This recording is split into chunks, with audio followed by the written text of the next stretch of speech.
जय जिनेन्द्र। जय जिनेन्द्र। आज का लेक्चर शुरू करेंगे। शतक 13वां, उद्देशक दूसरा। देवों के प्रकार। यहाँ नारकी रत्नप्रभा नारकी की डिटेल जानी। उसके बाद बाकी की 7 नारकियों की भी डिटेल जानी। अब देवों का यहाँ बताया गया है। देव कितने प्रकार के, ये तो हम जानते हैं 4 प्रकार के हैं। बराबर। सबसे पहला याद है,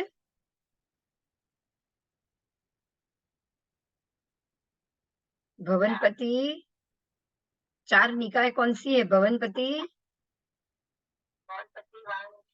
वाणवंत, ज्योतिषी और वैमानिक। बराबर। उसमें 10 प्रकार के भवनपति, प्रत्येक के 2-2 इंद्र, तो 20 इंद्र हुए ना। हाँ। तो असुर कुमार, मेघ कुमार, विद्युत कुमार, ऐसे करते करते करते सुवर्ण कुमार, ऐसे करते करते स्तनित कुमार तक 10 प्रकार के भवनपति बताए हैं। ऐसे भवनपति देव का अब यहाँ डिटेल जानेंगे। उनका आवास कितने लाख है? तो 64 लाख। उसमें असुर कुमार के ही 64 लाख। अब सोचो, असुर कुमार के आवास कितने? 64 लाख।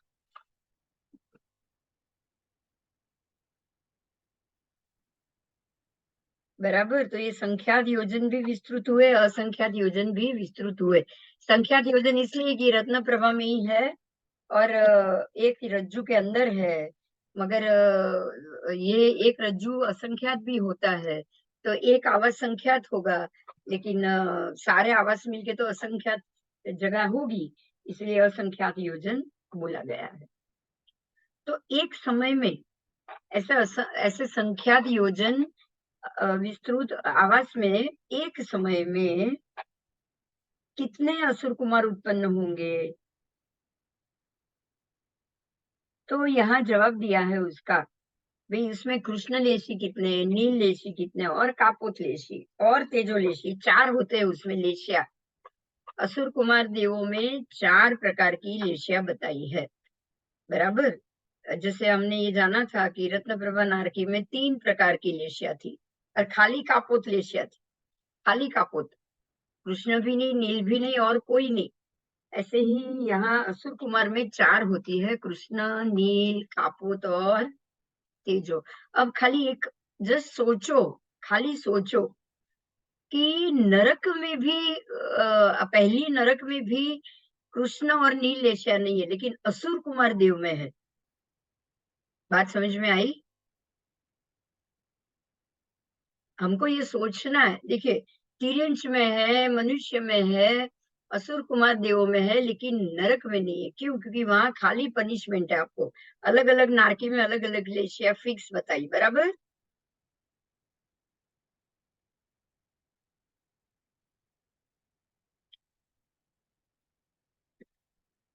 यहाँ 2 वेद, स्त्री वेद और पुरुष वेद दोनों उत्पन्न होते हैं।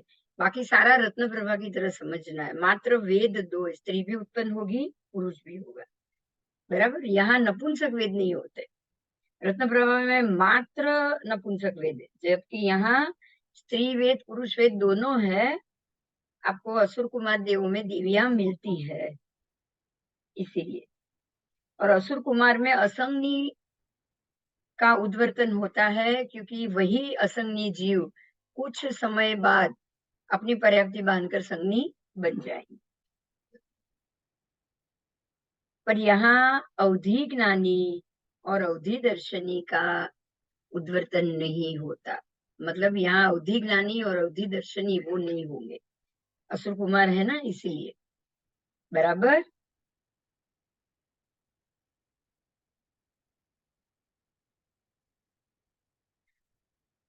क्रोध कषाई भी कदाचित होते, कदाचित नहीं होते। जरूरी नहीं सारे के सारे क्रोध कषाई हो। ठीक है। मान कषाई, माया कषाई और लोभ लोभ कषाई सदा संख्याता होते हैं। देवों में लोभ कषाय सबसे ज्यादा है। क्रोध कषाय, मान कषाय और माया कषाय कभी होंगे कभी नहीं होंगे, लेकिन लोभ कषाई सदा होंगे, सर्वदा। लोभी ही देव होते हैं। इतना ध्यान रखना है ये।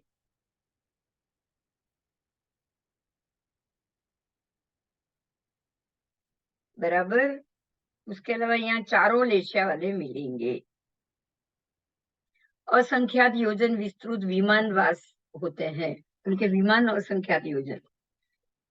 अब नाग, ये असुर कुमार की बात हो गई। अब नाग कुमार देव, नाग कुमार ये दूसरी निकाय असुर कुमार की। 84 लाख आवास। देखिए वो असुर कुमार के 64 थे, ये 84। नाग कुमार के आवास ज्यादा है, तो नाग कुमार देव स्वाभाविक ज्यादा ही होंगे ना, तभी आवास ज्यादा है। बराबर।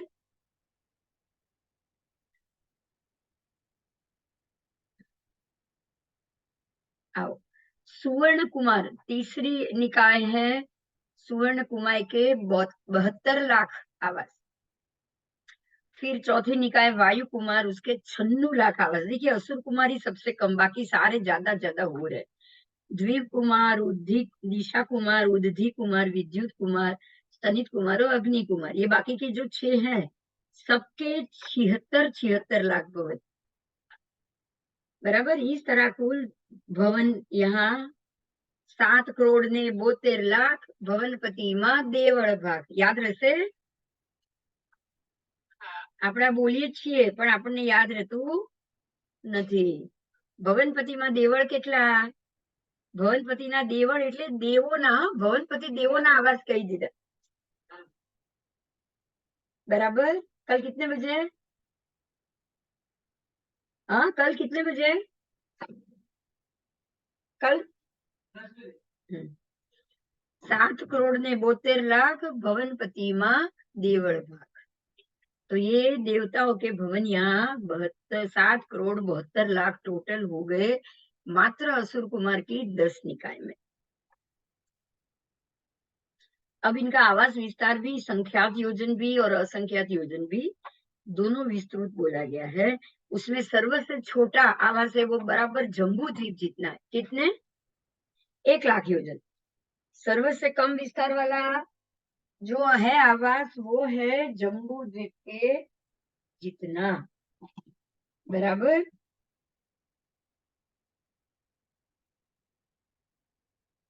मध्यम उससे बड़ा संख्यात, और उत्कृष्ट उससे भी ज्यादा संख्या असंख्यात योजन। उत्कृष्ट असंख्यात है इसलिए कोई नाम नहीं दिया जाएगा, ठीक है। बाकी कोई एरिया का नाम देने से तो वो छोटा हो जाएगा, इसीलिए, क्योंकि इसकी संख्या तो बताई नहीं है। आओ, वेद। वेद यहाँ पे स्त्री वेद और पुरुष वेद दोनों हैं। स्त्री वेद देवी भी मिलेंगे और पुरुष देवी भी मिलेगी। नाग कुमार और नाग कुमारी देवी दोनों मिलेगी। और भवनपति देव मरने के बाद तीनों वेद में जन्म ले सकते हैं, ठीक है। और नरक में भी ऐसे ही, नरक के जीव मरने के बाद स्त्री वेद भी बन सकते हैं, पुरुष वेद भी बन सकते हैं और नपुंसक वेद भी बन सकते हैं। बस वो खाली भवनपति देव मर के नरक में नहीं जाएंगे और वापस देव में नहीं जाएंगे, उतना ही जाएंगे वो तिर्यंच और मनुष्य में ही, पर वो तीनों वेद बन पाएंगे। इसलिए उनका उद्वर्तना में 3 वेद होते ही है। नारकी मरने के बाद असंगी तिर्यंच अथवा असंगी मनुष्य अथवा एकेंद्रिय में उत्पन्न नहीं होते हैं। ध्यान रखना, नारकी मरने के बाद असंगी तिर्यंच, असंगी मनुष्य और एकेंद्रिय में उत्पन्न नहीं होते हैं, इसीलिए वहां उद्वर्तना के बोलों में असंगी नहीं होते। बराबर। ये पता नहीं था। नारकी मरने के बाद असंगी में उत्पन्न नहीं होंगे, असंगी तिर्यंच में भी नहीं, असंगी मनुष्य में भी नहीं, और एकेंद्रिय आदि में भी असंगी में नहीं होंगे। एकेंद्रिय तो असंगी होते हैं, इसलिए उसमें तो कोई बात ही नहीं आएगी संज्ञा की, तो पंचेंद्रिय में ही संज्ञा आएंगे इसलिए। परंतु भवनपति, व्यंतर, ज्योतिषी और स्वधर्म ईशान देवलोक के देव पृथ्वी, पानी, वनस्पति में उत्पन्न होते हैं, इसीलिए उनके उद्वर्तना में असंग नहीं होता है। देखिए बहुत इंपॉर्टेंट पॉइंट है, मैं फिर से बोल रही हूँ ध्यान से सुनिए। नारकी मरने के बाद असंगनी यानी कि एकेंद्रिय से लेके चौरेंद्रिय में जाएंगे ही नहीं। बात समझ में आई? नारकी मरने के बाद सीधा पंचेंद्रिय बनते हैं, वो भी संगनी। संगनी पंचेंद्रिय हो सकते हैं, संगनी और कोई इंद्रिय में जाएगा नहीं सिवा पंचेंद्रिय में। मतलब ये हो गया कि नारकी मरने के बाद या तो तिर्यंश पंचेंद्रिय बनेगा या मनुष्य पंचेंद्रिय बनेगा। वो देव भी नहीं बनेगा, वो नरक में भी नहीं जाएगा, लेकिन वो असंगनी तो बिल्कुल नहीं जाएगा। बात समझ में आई? ये बहुत नया मुद्दा है, पहली बार जाना है। नहीं तो हम तो वही सोचते थे कि नारकी मरने के बाद अपन तो सोचते थे निगोद में भी जा सकते, एकेंद्रिय में भी जा सकते, सब में, क्योंकि पाप ही किया है ना, पुण्य तो होगा ही नहीं। हाँ, हम तो वही सोचते हैं। पर आपको सोचना ये है कि नारकी में थोड़ा उसके आयुष्य के बंद पड़ने वाले। कहाँ पड़ने वाले बोलो? संगनी पंचेंद्रिय में उसका मनुष्य तिरंज में आयुष्य के बंद पड़े होंगे, उस अनुसार हो जाएगा। नरक में गया वहां तो आयुष्य का बंद होगा ही नहीं। अगर होता तो वो वापस नरक में ही जाता ना, दुख भोग के दूसरे को दुख दुख पीड़ा देकर आया होगा। वो मान लो कि अगर वो सम्यक दृष्टि नहीं है, खुद भी दुखी हुआ होगा, दूसरों को भी दुखी किया होगा, तो पाप ही बांधा होगा ना, नरक में पुण्य थोड़ी बांधा होगा। हम तो वही सोचते हैं, राइट? हाँ, मगर यहाँ आपको समझना है, नारकी में जीव सिर्फ अपने पाप को भोगने के लिए जा रहा है, इसलिए वहां नया पाप नहीं बांध रहा है। वो नया पाप नहीं बांध रहा है, इसीलिए उसके अंदर पड़े हुए, पहले के पड़े हुए जो भी पंचेंद्रिय, संगनी पंचेंद्रिय का भोग होगा, वो उसी में जाएगा। या तो संगनी पंचेंद्रिय तिर्यंच बनेगा या संगनी पंचेंद्रिय मनुष्य। बराबर? पर वो असंगनी कभी नहीं बनता, ये बहुत बड़ी बात है, बहुत अच्छी बात। हाँ, भवनपति, व्यंतर, ज्योतिषी और पहले दूसरे देवलोक। भवनपति के देव, व्यंतर देव, वाणव्यंतर देव, ज्योतिष देव और पहले दूसरे वैमानिक देवलोक के जीव एकेंद्रिय में भी जाएंगे, एकेंद्रिय, बीन्द्रिय, तीन्द्रिय, असंगनी सब में जाएंगे। वो असंगनी भी जाएंगे। बराबर? क्योंकि पुण्य भोग कर आ चुके हैं। देखिए ध्यान से सुनिएगा, वो पुण्य भोग कर आ चुके। नरक में जीव पाप भोग कर आया है, उसके पास पहले का थोड़ा तो पुण्य बैलेंस होगा ही होगा, इसलिए वो ऐसी कोई पाप योनि में नहीं जाएगा। एकदम क्लियर कॉन्सेप्ट है ये भगवान का। बराबर? और देव का जीव तो पुण्य भोग कर खत्म कर चुका है। पुण्य खत्म कर चुका है कि नहीं? हाँ, तो अब वो एक के बाद एक के बाद एक, तिर्यंच एकेंद्रिय से लेकर, निगोद से लेकर, एकेंद्रिय, बीन्द्रिय, तेन्द्रिय सभी में वो जाएगा, असंगनी में भी जाएगा, संगनी में भी जाएगा। वो हर कोई जीव का जा सकता है, सिर्फ नरक को छोड़ के और देव को छोड़ के। ठीक है? हाँ, इसलिए वो पृथ्वी का है, अप का है, वनस्पति का है, सब में उत्पन्न होते हैं।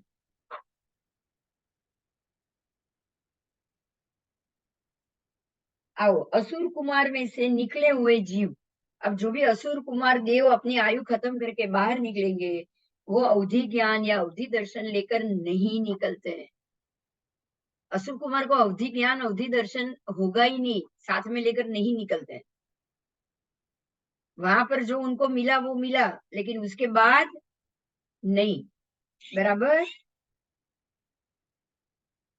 इसका अर्थ ये हो गया, अवधि ज्ञान या अवधि दर्शन ये असुर कुमार में जाएगा ही नहीं, सीधी बात। जाएगा? बताओ। जाएगा ही नहीं। अवधि ज्ञानी, अवधि दर्शनी असुर कुमार में अगर जाता तो वो वहां छोड़ के जाता, और बाहर निकलते वापस लेता कि नहीं लेता? वो लेता।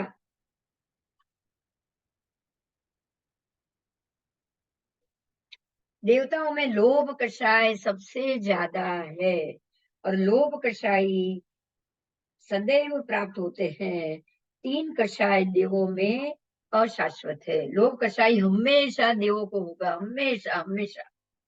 अगर आप लोभी हो ज्यादा इस भाव में, तो जरूर समझ लो कि अगर आप लोभी ज्यादा हो तो देव में जाने की संभावना बढ़ जाएगी। और उसमें लोभ कषाय ही ज्यादा है, बाकी तीनों कषाय उतने ज्यादा है भी नहीं।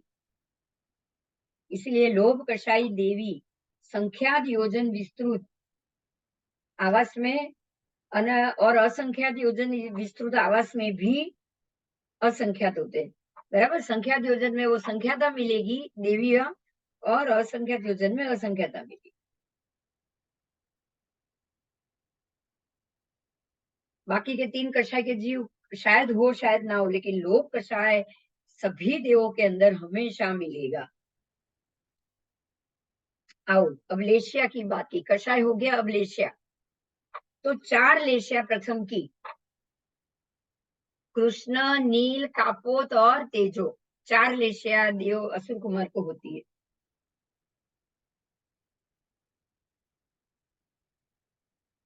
बराबर, 4 में से कोई भी एक ही लेशिया, चारों हो ऐसा नहीं सोचना। जब भी कर्म का की उत्पत्ति हो तब वो लेशिया बदल जाएगी, लेकिन होगी एक ही, हर टाइम होगी एक ही, उपयोग एक ही लेशिया का होगा। बराबर, तो एक लेशिया, कोई भी एक लेशिया, उनके पास जो क्या क्या होता है उसके 29 चीज बताई है, 29 बोल। उसमें सबसे पहली एक है लेशिया, फिर 2 है पक्ष, शुक्ल पाक्षिक, कृष्ण पाक्षिक। यहाँ भी ऐसा ही होगा, या तो ये जीव शुक्ल पाक्षिक है, मतलब कि अब ये अर्धपुद्गल परावर्त में प्रवेश कर चुका है, या तो ये कृष्ण पाक्षिक है, मतलब अभी भी उसको अनंत पुद्गल घूमना बाकी है। बराबर, शुक्ल पाक्षिक कृष्ण पाक्षिक में बहुत इजी समझ लो आप। शुक्ल पाक्षिक यानी कि आपका सम्यक दर्शन हो चुका है, कृष्ण पाक्षिक में अभी तक सम्यक दर्शन हुआ होगा तो भी आकर चला गया होगा, इसलिए अभी उनको सम्यक दर्शन आया ही नहीं। अनंत भूतगल घूमना होगा तो आया ही, बराबर, और अर्ध में ही घूमना है तो आकर चला भी गया, ऐसा हो सकता है। उसके बाद 4 संज्ञा, भय संज्ञा, आहार संज्ञा, मैथुन संज्ञा, परिग्रह संज्ञा, ये 4 तो प्रत्येक देव को है, तो भवनपति को भी है। फिर है संगनी, असंगनी दोनों, तो यहाँ भी दोनों मिलेंगे, ये संगनी भी मिल सकते हैं और असंगनी भी हो सकते हैं। उसके बाद भव्य अभव्य, तो देवताओं में आपको भव्य जीव भी मिलेंगे, अभव्य जीव भी मिलेंगे। 3 ज्ञान, तो 3 अगर ज्ञान होगा तो मति, श्रुत और अवधि, तीनों ज्ञान। और अगर अज्ञान होगा, अज्ञान ही होगा, यहाँ 3 ज्ञान की तो संभावना नहीं है क्योंकि सम्यक दर्शन तो है नहीं, इसलिए इनको होगा मति अज्ञान, श्रुत अज्ञान और विभंग अज्ञान, ये 3 उनको हो सकता है। बराबर, हाँ साहब, थोड़े रिंग करूं, क्लास चालू है। हाँ,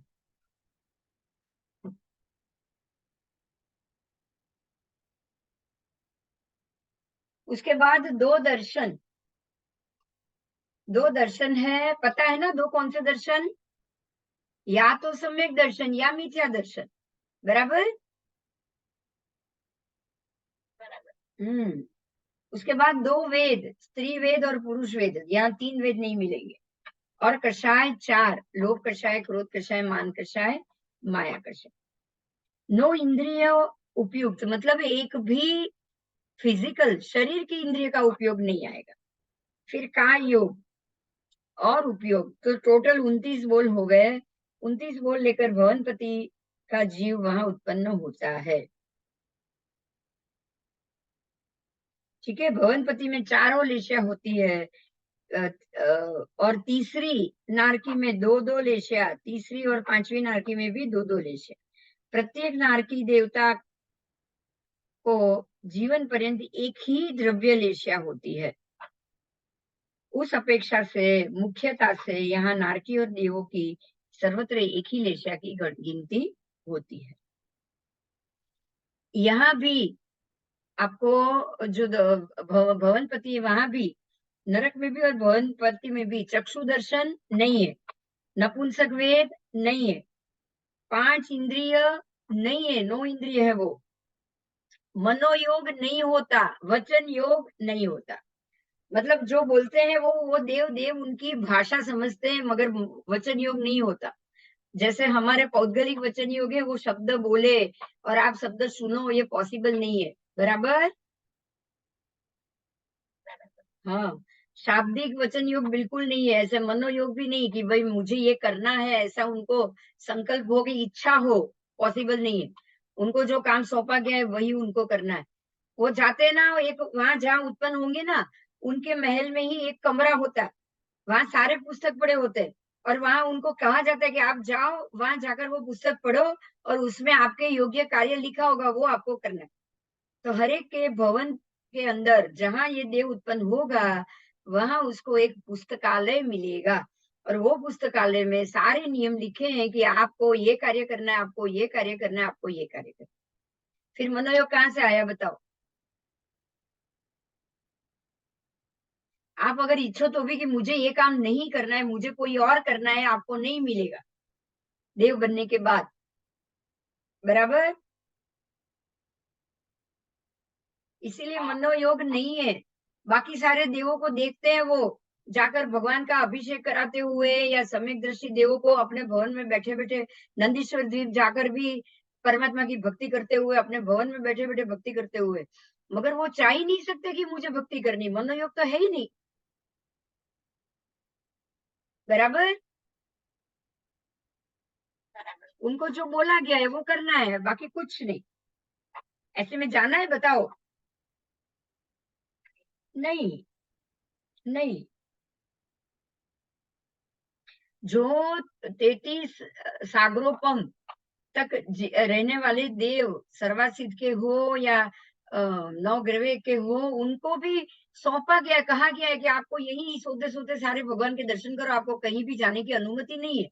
नहीं तो क्या मनोयोग से वो जा नहीं सकते थे क्या? अहम इंद्र होते हैं ना।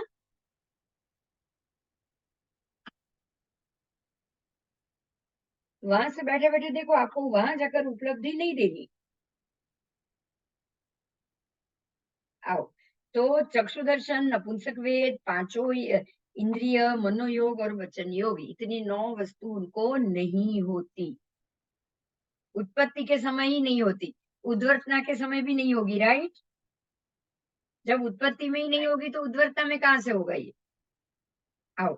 अब उद्वर्तना के समय में क्या क्या होता है? देवलोक में से 1, 2, 3 और उत्कृष्ट संख्यात अथवा असंख्यात देव बाहर निकलते हैं देवलोक में से। तो ये उद्वर्तना एक बोल, बाकी के 27 बोल, उसमें विभंग ज्ञान, अवधि ज्ञान, अवधि दर्शन, चक्षु दर्शन, 5 इंद्रिय, मनोयोग और वचन योग भी, ये 11 चीज देवों को अन्य भव के प्रारंभ में होती ही नहीं है। इसीलिए उद्वर्तन के समय ये 11 की 11 चीज उनको नहीं मिलेगी। बराबर?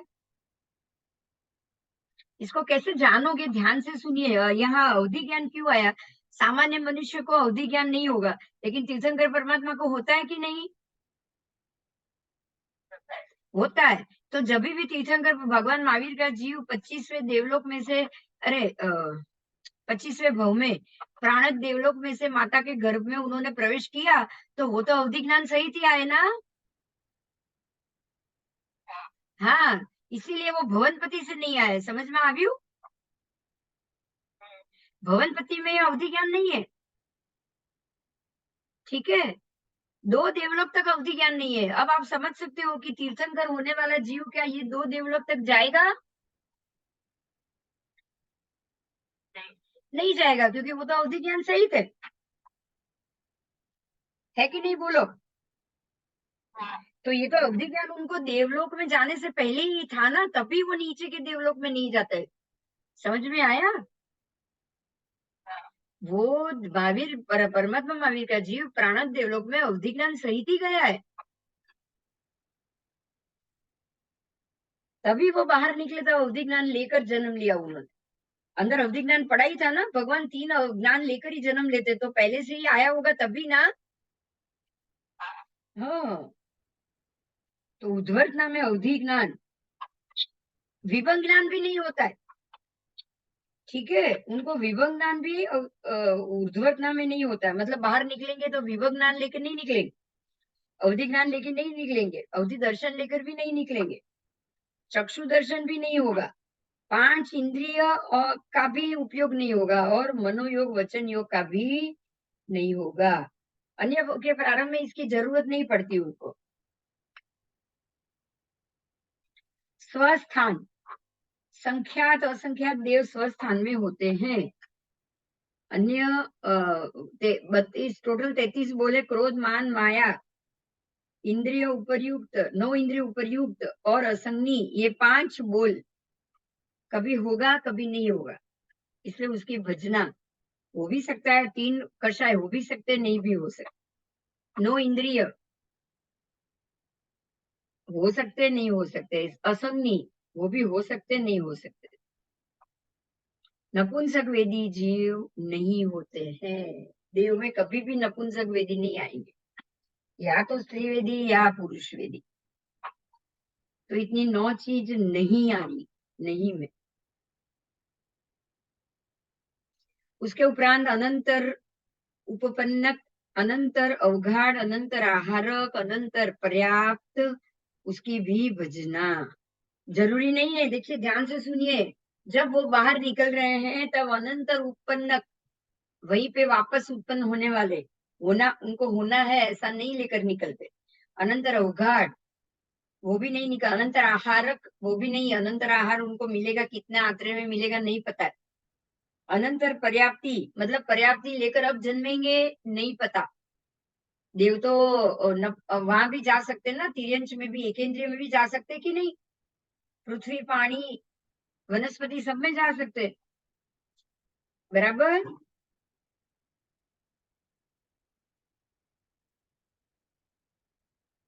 ठीक है, तो ये 6 बोल परंपरा उघाड़ के कारण से नियमा होते हैं, नियमा। अनंतर उपपन्नक, अनंतर अवघाड़, अनंतर आहारक, अनंत पर्याप्ति, फिर अच्छी नपुंसक वेदी અને 9 इंद्रिय। आओ, ये भवनपति हो गया, समझ में આવ્યું? बोलो कोई प्रश्न છે?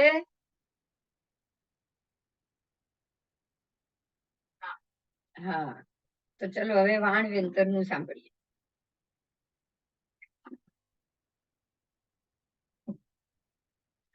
वाण व्यंतर देवों के आवास, उत्पत्ति आदि, उनके आवास कितने हैं? असंख्यात लाख आवास, विस्तृत भी असंख्यात, संख्यात असंख्यात दोनों। वाण व्यंतर देवों के संख्यात योजन विस्तृत आवास में एक समय में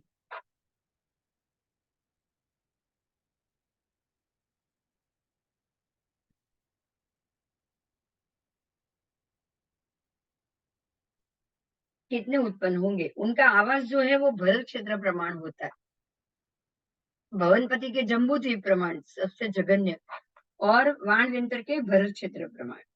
उनका मध्यम आवास महाविदय प्रमाण और उत्कृष्ट आवास जम्बू द्वीप प्रमाण, बराबर। तो आज असुर कुमार से इनका कम है सब, बाकी सारा असुर कुमार की तरह ही समझना है, वेद वेद ये सब उनकी तरह,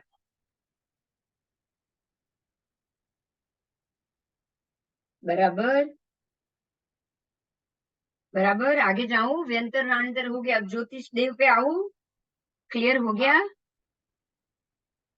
हाँ, ज्योतिष के देवों के भी विमानवास संख्यात योजन यहाँ और असंख्यात योजन विस्तृत दोनों आएंगे, संख्यात योजन विस्तृत भी और असंख्यात योजन विस्तृत भी।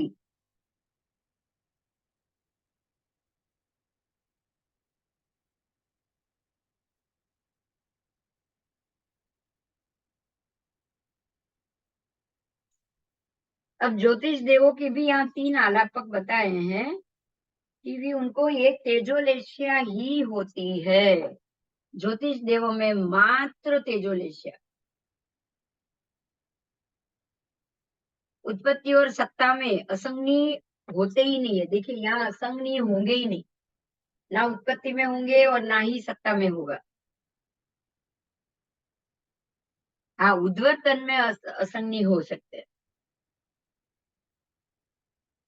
बराबर, बाकी सत्ता में भी नहीं और उत्पत्ति में भी नहीं। या असंगी जीव उत्पन्न होंगे तो भी संगी ही होंगे। पंचेंद्रिय को तो संगी को ही पंचेंद्रिय बनना है।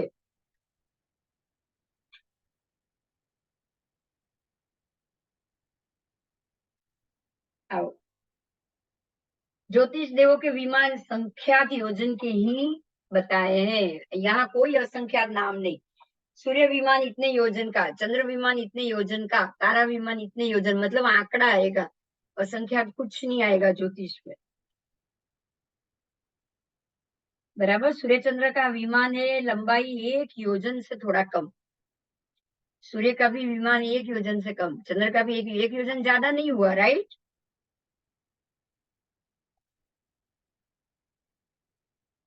ग्रह के विमान तो खाली 2 गाँव, बहुत कम हो गया।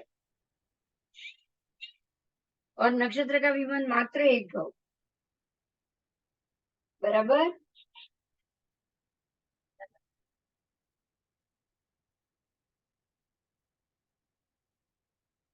तारा विमान अर्ध अर्ध गाँव जितना। असंगनी जीव ज्योतिष में उत्पन्न नहीं होते हैं, क्योंकि ये तो पंचेंद्रिय, यहाँ असंगनी जाके करेंगे क्या।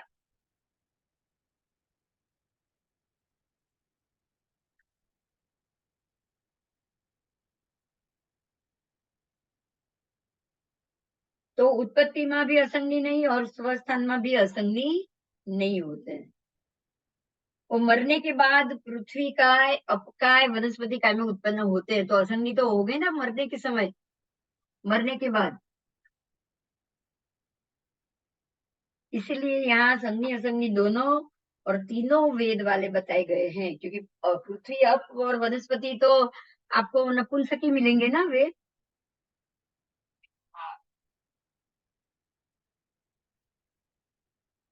आओ, ज्योतिष देवों में पूर्वोक्त 38 बोलों में से चक्षु दर्शन, असंगनी, नपुंसक वेद, 5 इंद्रिय, मनोयोग, वचन योग, ये सब छोड़ देना है।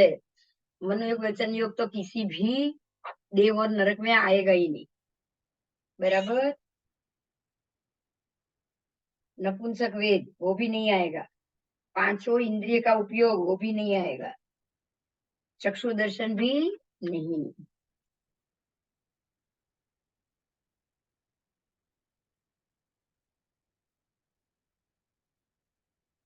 क्रोध, मान, माया और 9 इंद्रिय, उन 4 की भजना।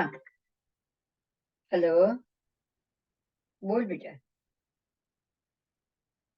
हाँ, 1 मिनट।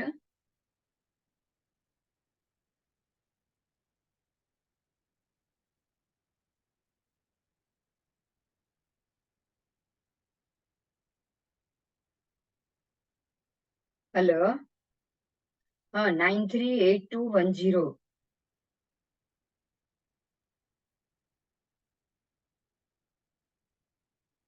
ओके।